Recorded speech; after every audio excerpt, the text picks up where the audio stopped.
Hello friends, hi అండి. అందరు ఎలా ఉన్నారు? బాగున్నారా? నేను కూడా చాలా బాగున్నాను. ఈరోజు మనం చేయబోయే రెసిపీ వచ్చేసేసి ఇదైతే ఎగ్గుతో చేస్తున్నాము, ఎగ్ పులుసు. ఇదైతే టేస్ట్ చాలా బాగుంటుంది. నేను చెప్పిన ప్రాసెస్లోనే చేయండి ఫ్రెండ్స్, చాలా బాగొస్తుంది. దానికోసం ముందుగా అయితే మనము ఎగ్స్ అయితే బాయిల్ చేసుకోవాలి. ఎగ్స్ బాయిల్ చేసుకొని పొట్టు తీసి పక్కన పెట్టుకోవాలి. తర్వాత అయితే మనము ఆనియన్స్ పచ్చిమిర్చి అయితే కట్ చేసుకోవాలి. నేనైతే 2 ఆనియన్స్ తీసుకొని కట్ చేసి పక్కన పెట్టుకోవాలి. తర్వాత అయితే మనము ఒక బౌల్ తీసుకోవాలి. బౌల్లోకి కొద్దిగా అయితే ఆయిల్ వేయాలి.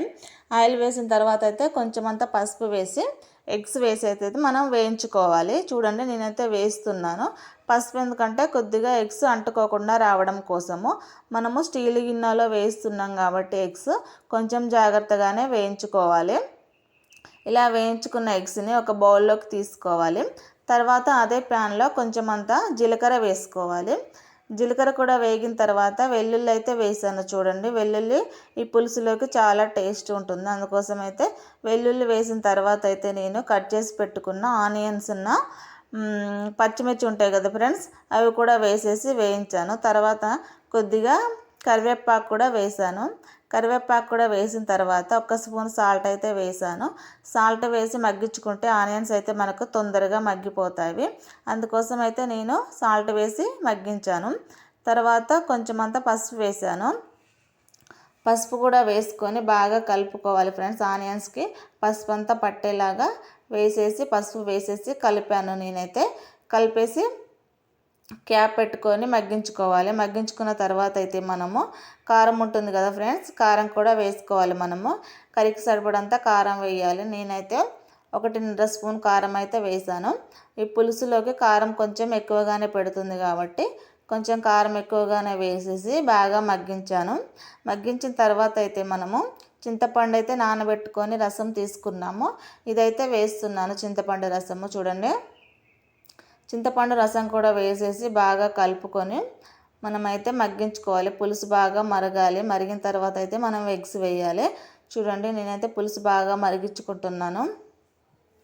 పులుసు కొంచెం మరిగిన తర్వాత అయితే మనము బాయిల్ చేసుకున్న ఎగ్స్ అయితే వేయాలి. ఎగ్స్ కూడా వేసేసి ఒక 10 to 15 మినిట్స్ అయితే మనం బాగా మరిగించుకోవాలి.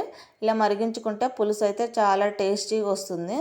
ఎవరైనా నా వీడియో ఫస్ట్ టైం చూస్తుంటే సబ్స్క్రైబ్ చేసుకోండి. అలాగే వీడియో నచ్చితే లైక్ చేయండి, షేర్ చేయండి, సబ్స్క్రైబ్ చేయండి ఫ్రెండ్స్. చూడండి, నేనైతే ఎగ్స్ వేసి బాయిల్ చేస్తున్నాను. బాగా మరిగిపోవాలి. పులుసు ఎంత మరిగితే అంత టేస్ట్ ఉంటుంది ఫ్రెండ్స్. ఇదైతే రైస్లోకి చాలా బాగుంటుంది. ఒక 10 to 15 మినిట్స్ అయితే మనము క్యాప్ పెట్టేసి బాగా మగ్గించుకోవాలి. మగ్గించుకుంటే మనకు రెడీ అయిపోతుంది ఎగ్ పులుసు అయితే. చూడండి ఫ్రెండ్స్, ఇప్పుడైతే కొంచెం అయితే మగ్గిపోయింది పులుసు అయితే. చాలా బాగుంటుంది. ఇది రైస్లోకి అయితే చాలా టేస్టీగా ఉంటుంది. ఇదైతే నేను నైట్ టైం చేస్తున్నాను. చూడండి, ఇటువైపు అయితే నేను రైస్ కూడా బాయిల్ చేసుకుంటున్నాను. చూడండి ఫ్రెండ్స్, రైస్ కూడా బాయిల్ చేసుకొని ఇదైతే రైస్లోకి చాలా బాగుంటుంది. వేడి వేడి అన్నంలో వేసుకొని తింటే చాలా టేస్టీగా ఉంటుంది ఫ్రెండ్స్. మీరు కూడా నేను చెప్పిన ప్రాసెస్లోనే చేయండి, చాలా బాగా వస్తుంది. చూడండి, ఇప్పుడైతే రైస్ అయితే అయిపోయింది. నేనైతే ఒక గిన్నెలో వేసుకున్నాను రైస్. చూడండి, రైస్ వేసుకున్న తర్వాత అయితే ఎగ్ పులుసు అయితే వేస్తున్నాను. టేస్ట్ అయితే చాలా బాగుంటుంది రైస్లోకి. మీరు కూడా నేను చెప్పిన ప్రాసెస్లోనే చేయండి ఫ్రెండ్స్, చాలా బాగొస్తుంది. ఈ వీడియో కనుక నచ్చితే లైక్ చేయండి, షేర్ చేయండి, సబ్స్క్రైబ్ చేసుకోండి ఫ్రెండ్స్. అంతే ఫ్రెండ్స్. చూడండి, నేను అన్నంలోకి ఎగ్ పులుసు అయితే వేసుకుంటున్నాను. వేసుకొని తింటే చాలా టేస్టీగా ఉంటుంది. Okay friends, bye friends.